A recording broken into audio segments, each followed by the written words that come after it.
Hello friends, मैं एक बार फिर से आप लोगों के बीच आया हूं अपने आइडियाज़ को शेयर करने के लिए। आशा करता हूं कि आप लोग सब अपने अपने घर पे कुशल होंगे।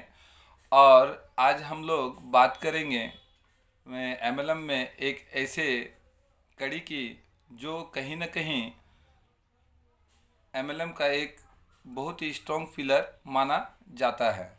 तो चूँकि जैसे कि हम लोगों को पता है कि किसी भी कॉन्सेप्ट में कोई न कोई बंदा किसी न किसी के माध्यम से आता है, तो एमएलएम के भाषा में उन्हें या तो उनका सीनियर कहा जाता है, या तो अपलाइन कहा जाता है, या तो उनका लीडर्स कहा जाता है। तो मैं आप लोगों को एक चीज़ क्लियर कर दूं, आप जिनके भी माध्यम से आते हैं उनके माइंड टू टाइप्स होते हैं। पहला, या तो वो प्रोफेशनल होगा या तो वो इमोशनल होगा। तो शुरुआती दौर में जब वो आपको बिजनेस में लाएंगे तो वो अपना 100% आपके साथ देंगे।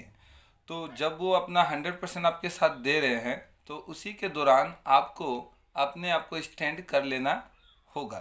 तभी आप उस सेक्टर में बहुत आगे तक जा सकते हैं या एक अच्छा अर्निंग कर सकते हैं। क्योंकि आपके सीनियर्स या तो प्रोफेशनल होंगे या तो इमोशनल होंगे। यदि आपके सीनियर्स प्रोफेशनल होंगे तो वो बिजनेस के अलावा दूसरे कोई भी टॉपिक पे बात करना पसंद नहीं करेंगे, और आपके के साथ बिजनेस के अलावा दूसरा कोई भी रिलेशन रखेंगे नहीं।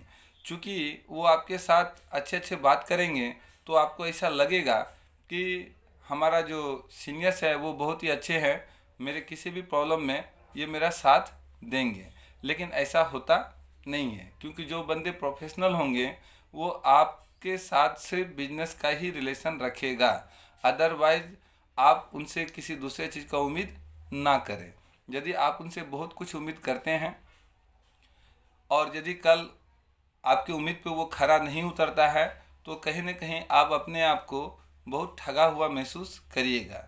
क्योंकि जो आपके लीडर्स होते हैं वो कभी ये नहीं आपको बोलेंगे कि मैं आपके साथ सिर्फ बिजनेस का रिलेशन रखता हूँ, या मैं आपके कोई भी प्रॉब्लम में खड़ा नहीं रहूँगा बिजनेस के अलावा। तो ऐसा वो कभी मुंह से बोलेंगे नहीं, लेकिन आपको समझ लेना पड़ेगा। अब होता क्या है, दूसरा टाइप्स जो लीडर्स होते हैं वो होते हैं इमोशनल। तो इमोशनल जो लीडर्स होते हैं उनके वो आपके साथ काम करते करते आपके हर सुख दुख में आप उनको प्रेजेंट पाइएगा।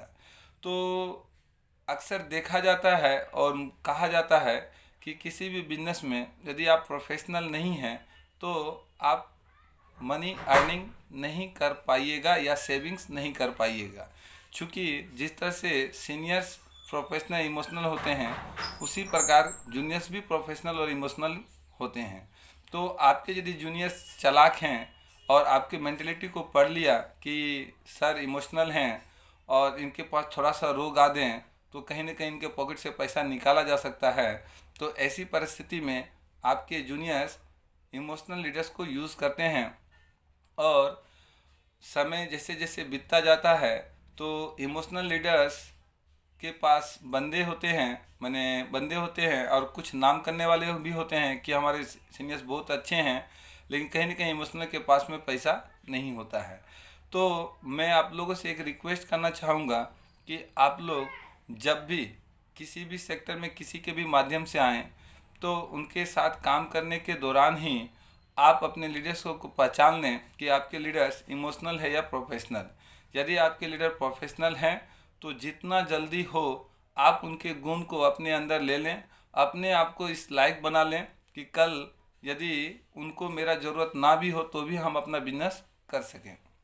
दूसरा, यदि आपके लीडर्स इमोशनल हैं तो उनके साथ आप लॉन्ग टर्म में बिजनेस कर सकते हैं यदि आप उनको उनका दुरुपयोग ना करें। तो ये बहुत एक अच्छा बात है कि यदि किसी का भी लीडर इमोशनल हो और उनके जूनियर यदि सही हो तो कहीं ना कहीं दोनों का तालमेल अच्छा मिले तो आप अपने लीडर्स के लॉन्ग टर्म तक उनके साथ रह सकते हैं। और यदि आपके इंटेंशन सही नहीं है तो इमोशनल लीडर या प्रोफेशनल लीडर को तो आप पत्ता नहीं दे पाओगे, लेकिन इमोशनल लीडर भी आपके साथ काफ़ी दिन नहीं रह पाएंगे। तो ये बहुत ज़रूरी हो जाता है कि आपको यदि इस सेक्टर में बहुत बेटर करना है तो आप कहीं ना कहीं शुरुआती दौर जो होता है उसी दौर के दौरान आपको अपना काम सीख लेना पड़ेगा। यदि आप अपने काम को पूरे बेहतरीन ढंग से सीख लेते हैं तो आने वाले समय में जो रोल आपके सीनियर्स आपके साथ कर रहे थे वही रोल आपको अपने जूनियर के साथ में करना पड़ता है, और यही डुप्लीकेशन हम लोग को करवाना पड़ता है। यदि हम लोग ये डुप्लीकेशन करवाने में सक्षम होते हैं तो कहीं ना कहीं आप समय के साथ साथ पैसा भी अर्निंग करते हैं। यदि आप ये करवाने में सक्षम नहीं हो पाते हैं तो समय के अनुसार आपके पास उतना पैसे नहीं आते हैं जितना कि आना चाहिए। तो आज के लिए इतना ही काफ़ी है। आशा करता हूँ कि कल फिर से मैं आप लोगों से मिलूँगा और कल हम लोग फिर किसी टॉपिक पे बात करेंगे। चूँकि वीडियो ज़्यादा बड़ा होने से प्रॉब्लम है और वीडियो यदि छोटा रहे तो भी प्रॉब्लम है, तो हर कोई कोशिश करें कि छोटे छोटे लाइनिंग में ही हम लोग अपना वीडियो शेयर करें और इसे कंटिन्यू रखें। नमस्कार।